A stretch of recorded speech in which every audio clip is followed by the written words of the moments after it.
Baik, langsung kita lanjutkan perbincangan. Saya mau ke Mas Jody. Mas Jody menanggapi dari pernyataan dari Mas Ferry bahwa ini banyak tafsir akhirnya di banyak pihak begitu mengenai pernyataan dari Pak Luhut.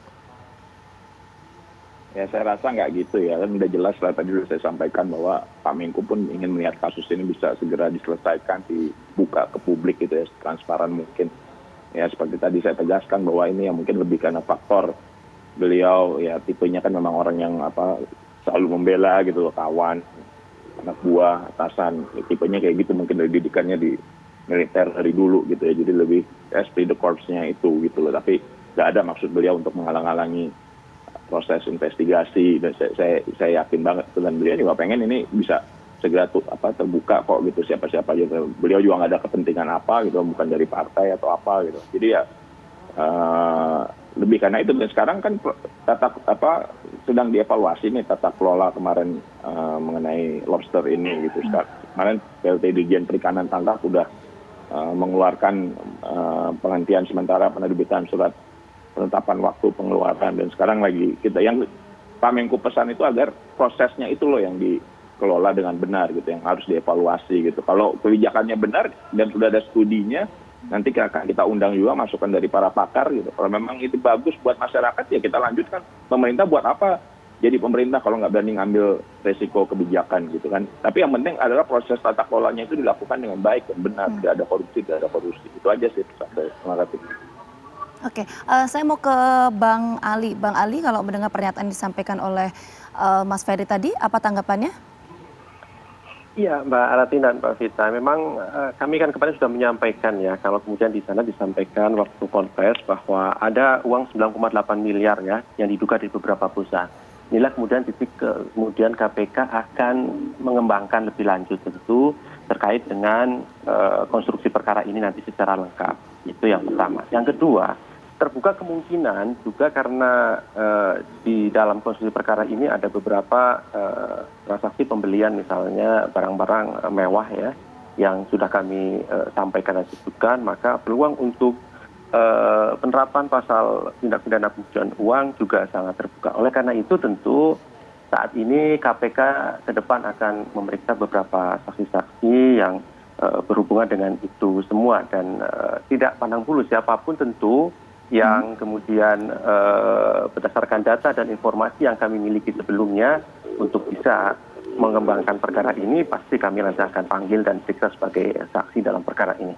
Oke, Mas Ferry, saya mau ke Mas Ferry. Mas Ferry tadi sudah mendengar pernyataan dari Bang Ali memastikan bahwa KPK tetap akan melanjutkan perkara ini sesuai dengan prosedur yang berlaku, pemeriksaan saksi, pengumpulan barang bukti dan lain sebagainya. Jadi pertanyaan Anda tadi apakah terjawab atau seperti apa, Mas Ferry? Iya, pada dasarnya tentu KPK harus bekerja sesuai kewenangan yang ada. Kalau kemudian KPK tidak mengembangkan ke berbagai hal yang terlibat, tentu KPK akan dipertanyakan di dalam proses persidangan karena pasti akan terbongkar ya kemana saja arahnya keterlibatan berbagai pihak atau tidak. Dan kalau kita lihat memang KPK tetap harus waspada dengan pilihan kalimat Pak Luhut yang negatif ya. Jangan berlebih-lebihan. Jadi menggunakan kalimat negatif yang oleh Mas Jody tentu saja dipositifkan, dan bagaimanapun kerja KPK kan kerja yang penuh tantangan dan bisa saja ruang-ruang intervensi itu sedang berlangsung untuk kemudian membatasi langkah dan gerak KPK untuk membongkar secara utuh dan menyeluruh kasus ini. Dan seperti biasa banyak sekali dalam kerja-kerja KPK itu yang masuk serangan intervensi dan segala macamnya. Dan sejauh yang saya pahami banyak pula tindakan KPK yang mengabaikan upaya intervensi itu agar kemudian bisa lurus saja membongkar utuh perkara-perkara yang ada.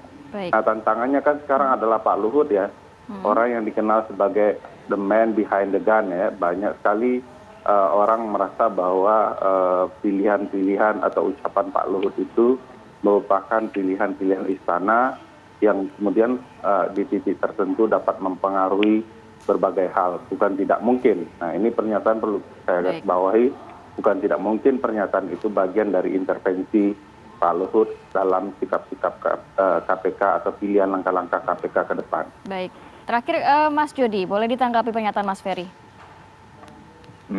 Ya tadi sih seperti saya tegaskan sih tidak ada ya upaya untuk intervensi gitu. Pak Luhut pun berharap menteri yang baru bisa segera terpilih gitu supaya ya kerjaan beliau juga banyak banget kan. Jadi ya kalau udah ada menteri baru ya Pak Luhut juga pun ya nggak ada lah niat untuk intervensi gitu ya. Jadinya dengan punya menteri baru pun kan Pak Luhut juga bisa udah fokus kembali ke kerjaan Baik. beliau yang saat hari ini memang juga sudah sangat menumpuk ya. Baik. Mungkin itu sih dari saya.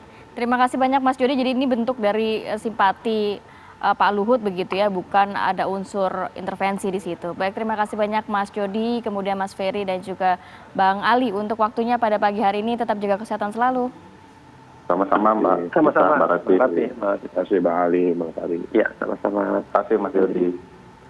Ya, kita harus jeda dulu.